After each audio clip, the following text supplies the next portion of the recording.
시청자 여러분 안녕하십니까? 2월 14일 뉴스투데이 시작합니다. 먼저 오늘의 주요 뉴스입니다.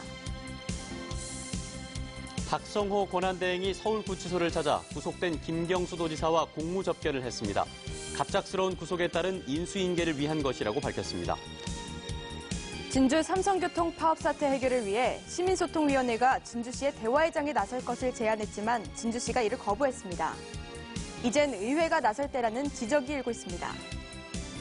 산업은행과 현대중공업그룹이 대우조선해양 매각을 추진하자 우려와 반대의 목소리가 커지고 있습니다. 대우조선 노조는 매각 반대 대책위를 꾸렸습니다. 일부 자치단체가 직원들에게 한 달 내내 식사를 제공하는 등 단체장 업무 추진비를 선심성 격려비로 사용하고 있다는 것이 드러났습니다. 김경수 도지사가 구속된 가운데 박성호 권한대행이 서울구치소를 찾아 김 지사와 공무접견을 했습니다. 갑작스러운 구속에 따른 인수인계를 위한 것이라고 밝혔습니다. 윤주화 기자의 보도입니다. 김경수 경남도지사가 수감된 서울구치소를 찾은 박성호 권한대행. 2시간가량 진행된 이번 접견은 갑작스러운 구속 때문에 인수인계하지 못한 현안들을 공유하기 위해 박 대행이 법무부 등에 요청해 추진된 겁니다. 권한대행이 경남도정을 차질 없이 수행하기 위해서 그리고 또 경남의 이익이 훼손되지 않기 위해서 그렇게 특별히 제가 요청을 했고 또 서울 법무부나 서울구치소 측에서 이걸 허가를 해줬기 때문에 이 자리에서 김 지사는 도민들께 걱정을 끼쳐 송구하다며 서부경남 KTX와 제2신항, 스마트산단, 대우조선 인수합병 등으로 인한 고용 문제 등 경남의 현안들을 권한대행을 중심으로 잘 진행해달라고 당부했습니다. 박 대행은 이번 접견에서 김 지사만 파악하고 있던 현안들을 전달받는 등 다양한 정보를 공유했다고 밝혔습니다. 여러 가지 현안에 대해서 그간 이제 지사님만 알고 계셨던 그 문제에 대한 사항을 제가 오늘 전달을 받았습니다. 한편 이번 공무접견에서 보석 문제는 논의하지 않았고 앞으로 필요에 따라 공무접견을 더 요청할 수 있다고 박 대행은 덧붙였습니다. MBC 뉴스 윤주화입니다. 김부겸 행정안전부 장관이 오늘 오후 도지사 공백 상태인 경남을 방문합니다. 이번 방문은 김 지사 구속으로 도지사 권한대행 체제로 전환됨에 따라 우려되는 행정 공백을 최소화하고 중앙정부와 경상남도 간 협력과 소통을 도모하기 위한 것입니다. 김 장관은 경남도청과 경남도의회, 경남지방경찰청을 차례로 방문해 주요 현안과 건의사항을 듣고 치안 상황을 점검합니다. 진주 삼성교통 파업 사태 해결에 중재자로 나선 진주시민소통위원회가 진주시의 대화회장에 나설 것을 제안했지만 진주시가 거부했습니다. 소통위의 중재도 사실상 실패하며 이제 대의기구인 진주시 의회가 나서야 한다는 지적이 일고 있습니다. 서윤식 기자입니다. 삼성교통 노조 가족들이 최저임금 보장을 호소하며 시장실 진입을 시도하자 공무원들이 막았습니다. 대결 국면으로만 치닫는 이번 사태의 한 단면입니다. 사태 해결의 유일한 중재자로 나선 진주시민소통위원회가 진주시와 삼성교통에 보낸 최종 제안입니다. 진주시는 이해 관계자가 참여하는 중간 보고회를 개최하고 삼성교통도 참여하라는 것. 이에 대해 진주시는 소통위만을 대상으로 중간 보고회를 갖자며 사실상 거부 입장을 밝혔습니다. 시민 세금으로 보존받기 위해서 파업하는 것에 대해서는 어떠한 타협도 할 수 없다는 것을 밝혀드립니다. 시민소통위원회에서도 이번 사태의 원인을 잘 살펴서 만나서 대화하자는 제안마저 묵살되자 소통위는 기구의 존립 문제까지 고민하고 있다고 밝혔습니다. 시민소통위는 조규일 진주시장의 공약으로 출범한 시민의 시정 참여 기구입니다. 우리가 제안하는 것을 받지 않았을 경우에 우리는 아무런 역할을 할 수 없기 때문에 이 구성 자체, 이게 위원회 자체가 의미가 없어지는 거예요. 소통위의 중재 실패로 이제 진주시의회의 역할에 이목이 쏠리고 있습니다. 진주시의회가 소통위에 힘을 실어주겠다며 한 발 물러나 있었지만 사태 해결과 시민 피해를 막기 위해 더 이상의 주저할 명분은 없습니다. 이제는 저희 의회에서 나서서 그 대화의 장을 마련해서 이 사태의 해결을 위해서 파업 사태 20여일 만에야 전면에 나서게 된 진주시 의회. 대의 기구로서 제 기능을 못하고 있다는 비판을 뒤로하고 출구의 안내자가 될 수 있을지 주목됩니다. MBC 뉴스 선식입니다.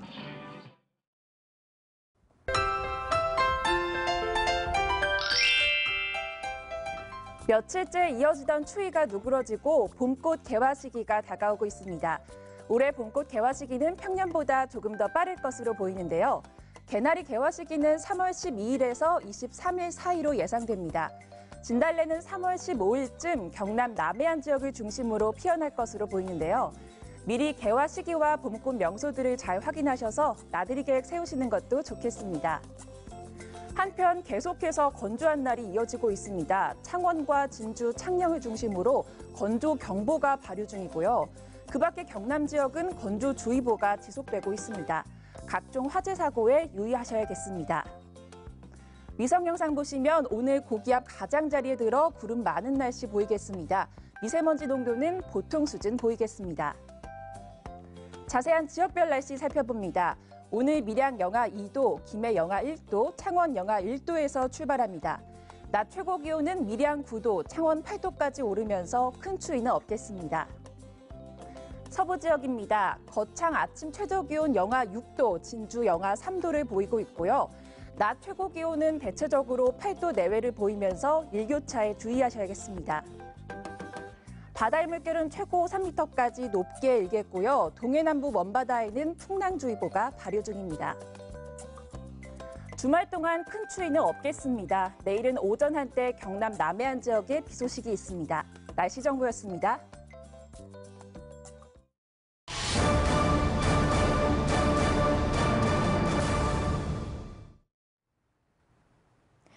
경남 지역 자치단체장들의 업무 추진비 사용 실태 연속 보도 순서입니다.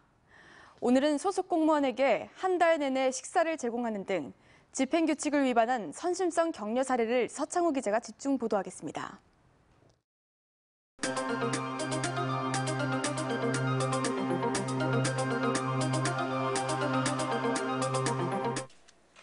창원시가 공개한 최근 3년치 시장 업무 추진비 내역입니다. 지난 2017년 3월 한 달 동안 무려 18차례에 걸쳐 내부 직원 밥값으로 570만 원을 썼습니다. 6.13 지방선거를 앞둔 지난해 초에는 직원 밥값으로 집행한 비용이 전년도 같은 기간보다 약 2배가량 많았습니다. 집행 명목은 대부분 직원 격려. 직원들 격려 차원으로 많이 집행되는 건 맞습니다. 외부적으로 집행된 부분은 작은 것도 많고요.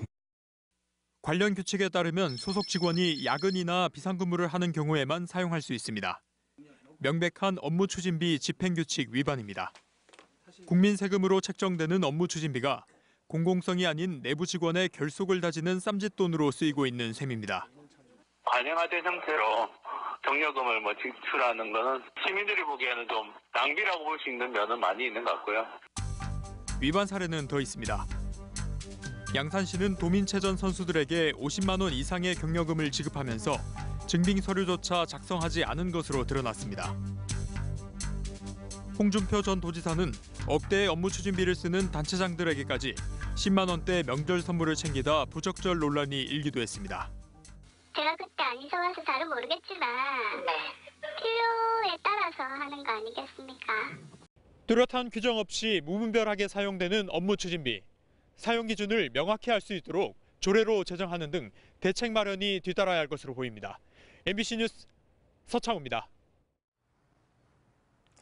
산업은행과 현대중공업그룹이 일방적으로 대우조선해양 매각을 추진하자 우려와 반대의 목소리가 커지고 있습니다.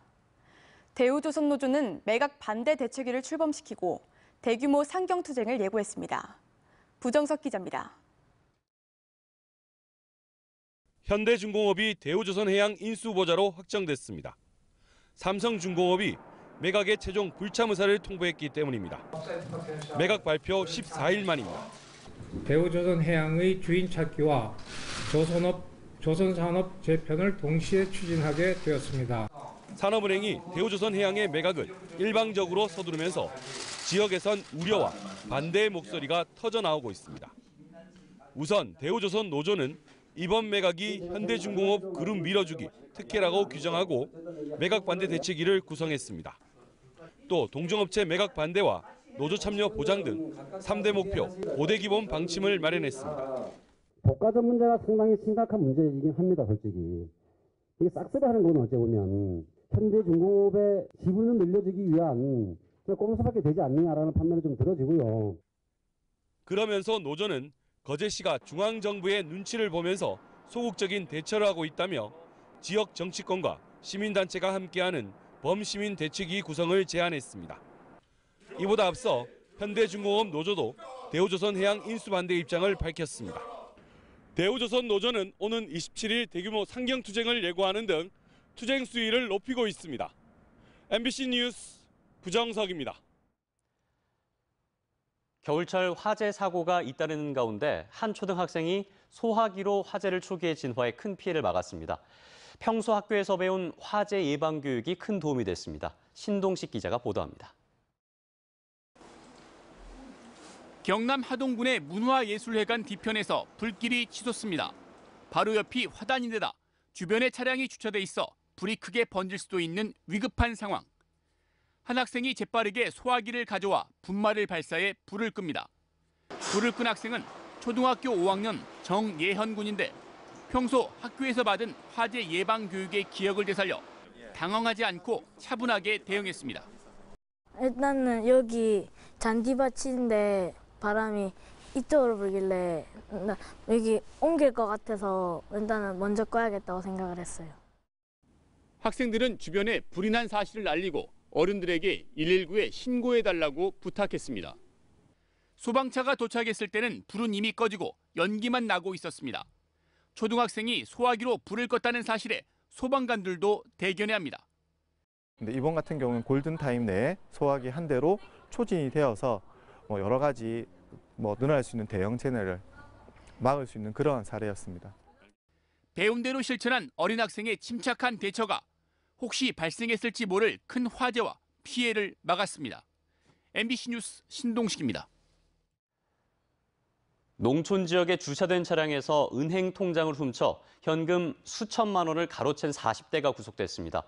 어떻게 이런 일이 가능했나 봤더니 통장에 비밀번호를 적어놓는다는 점을 노렸습니다. 이재경 기자가 취재했습니다.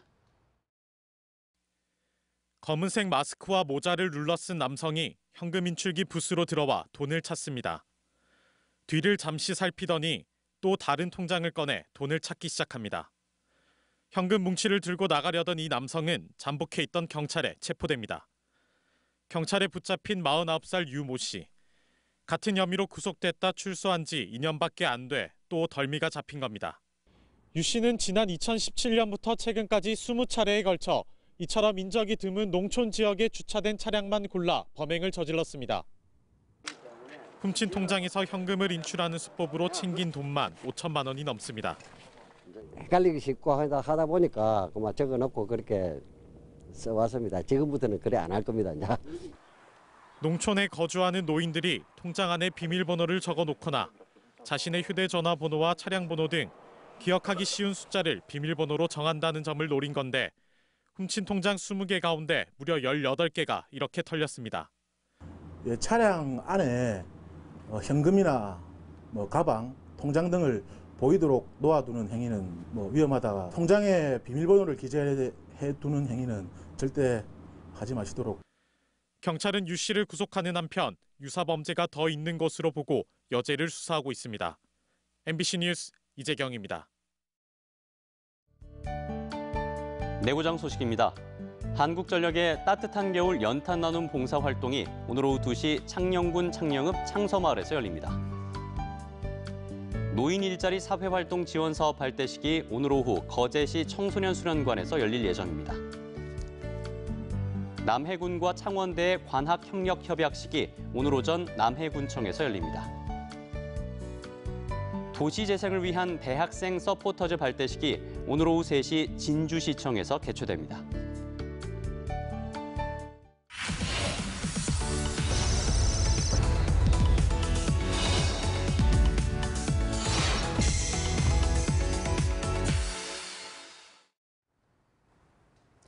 창원 성산과 통영 고성에서 치러질 4.3 국회의원 보궐선거를 앞두고 이달 안에 여야 후보가 모두 확정될 예정입니다.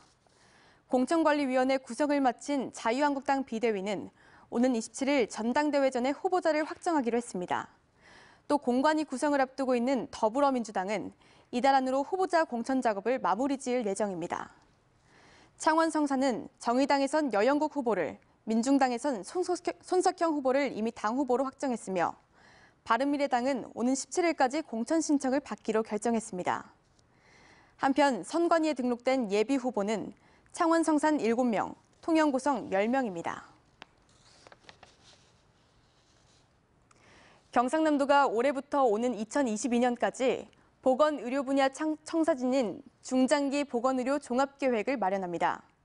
도가 최근 의결한 종합계획은 의료 접근성 향상과 보건의료 강화, 통합적 보건의료 개책 구축이라는 3가지 정책 전략과 9가지 실천 과제가 담겨 있습니다. 도는 이번 종합계획과 올해 시행계획 최종안을 도의회에 보고하고 이달 말까지 보건복지부에 제출할 예정입니다.